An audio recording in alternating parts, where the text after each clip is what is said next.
Welcome to K5 TV. బాలనాగిరెడ్డిని 4వసారి అత్యధిక మెజారిటీతో గెలిపించుకుంటాం. వాల్మీకి నాయకులు, మంత్రాలయం నియోజకవర్గం వాల్మీకులంతా ఐకమత్యంగా ఉండి 3 సార్లు గెలిపించాం. 4వసారి కూడా ఖచ్చితంగా గెలిపించుకుంటాం.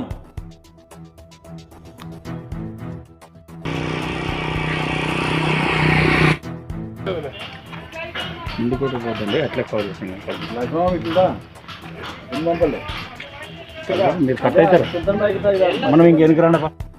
బాలనాగిరెడ్డిని, మన మురళిరెడ్డి గారిని వాల్మీకుల్ని కించపరిచే విధంగా మాట్లాడినారని రాఘవేంద్ర రెడ్డి గారు చెప్తున్నారు. అది అబద్ధం. వాల్మీకులకి ఎంత నాయకత్వం వర్తించాలో అంత నాయకత్వం వర్తించినారు. ఏ పదవి ఎవరికి ఇవ్వాలో ఈ మండలం మొత్తం వాల్మీకి సోదరులకే ఎక్కువ ప్రాధాన్యత ఇచ్చినారు. బాలనాగిరెడ్డి గారు కానీ మురళిరెడ్డి గారు కానీ ఎవరిని కించపరిచే విధంగా ఎవరిని మాట్లాడలేదు. ఒక పదవి లేకున్నోడిని కూడా కింద నిలబడితే మా ఎమ్మెల్యే ఆడ పిల్లోడు నిలబడినాడు, ఇటుకి పిల్లోండే వచ్చి స్టేజ్ మీద కూర్చుని అనే ప్రవర్తన మన ఎమ్మెల్యే బాలనాగిరెడ్డి గారిది.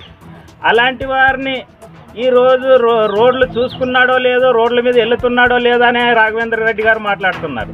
ఎమ్మెల్యే టికెట్ ఇచ్చినప్పటి నుంచి నువ్వు పల్లెటూర్లకు తిరుగుతున్నావు, నువ్వు ఎప్పుడైనా బయట తిరిగిన ఎక్కితే. బాలనాగిరెడ్డి గారు ప్రతి ఒక్క ఊరికి ఈ ఎండనక వాననక గాలనక ప్రతి ఒక్క ఊరికి బాలనాగిరెడ్డి వారసులు అయితేనేమి, బాలనాగిరెడ్డి గారిని అయితేనేమి ప్రతి వారానికి ఒక్కసారైనా ఒక ఊరికి వచ్చిపోతారు, వారానికి ఒక్కసారైనా ఒక ఊరికి వచ్చిపోతారు.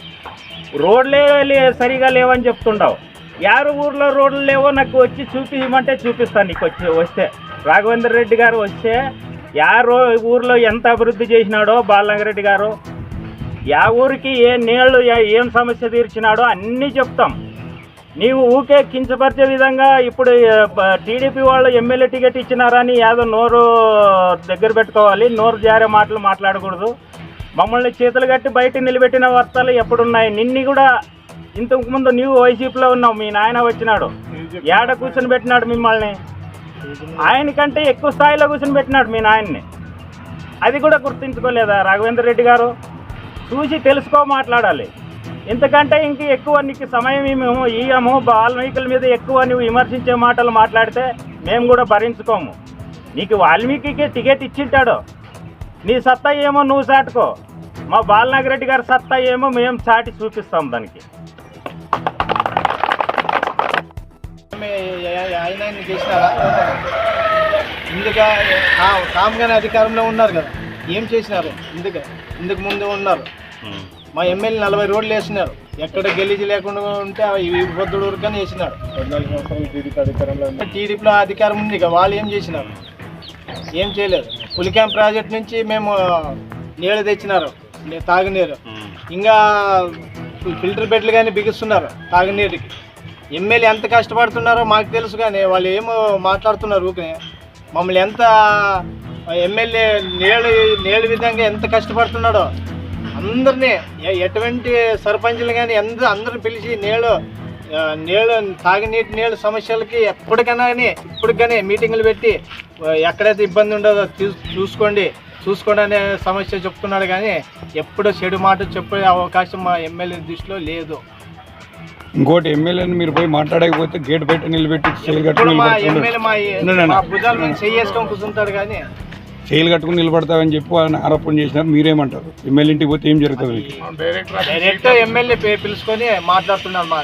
ఏం ఇబ్బంది ఉంది, మీకు ఏం సమస్య ఉంది ఊళ్ళో, ఏమన్నా సమస్యలు ఎట్లా ఏమన్నా అడుగుతున్నారు. కానీ మమ్మల్ని కింద పెట్టి అప్పుడు కూర్చుని ఆయన పక్కలోనే పెట్టి కూర్చుని పెడతాడు. మమ్మల్ని ఎప్పుడు ఆయన పక్కలో కూర్చుని పెట్టి చెప్తాడు, కానీ మమ్మల్ని కింద పెట్టి ఎప్పుడు మమ్మల్ని చేయలేదు. ఆయన తక్కువే చేయలేదు మమ్మల్ని. బీసీలు ఆయన దృష్టిలో బీసీలు తక్కువ చేసే సూచన ఎప్పటికీ లేదు.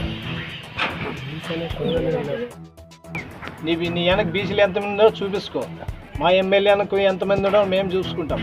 అంతేగాని మా రెడ్డోళ్ళు చలాయిస్తారు బీసీలని అడ్డు ఏం పని సాగనీరు అనేది పద్ధతి కాదు. ఇది ఎంతవరకు అంతా ఎంపీపీల ఫండ్స్లు ఏమో సర్పంచ్ ఫండ్స్ ఏమి ఎవరి ద్వారా చేసుకుంటున్నాం. ఎట్లా ఖర్చు పెట్టాలో అనేది మాకు తెలుసు. రెడ్డిగానే చెప్తుంటాడు, ఆయన ఏ రూపంలో చేసుకోండి అని చెప్తున్నాడు, కానీ ఆయన మమ్మల్ని పక్కకు పెట్టి ఆయనే చేయడం సాధ్యం కాదు. ఆయన ఊకే ఉత్తి మాటలు మాట్లాడొద్దండి, మీరు ఇలా మాట్లాడితే బాగలేదు. ఏదైనా ఉంటే మీ ఎమ్మెల్యే టికెట్ తెచ్చుకున్నారు కదా, చూపించుకోండి, దాన్ని సంతోషిస్తాం. మా ఎమ్మెల్యే మేము గెలిపించుకుంటామో మీరు చూస్తాం, అంతేగాని లేని ఫోన్ పుట్టించుకొని మాట్లాడేది ఇది సమయం కాదని ఈ సందర్భంగా చెప్పుకుంటాం.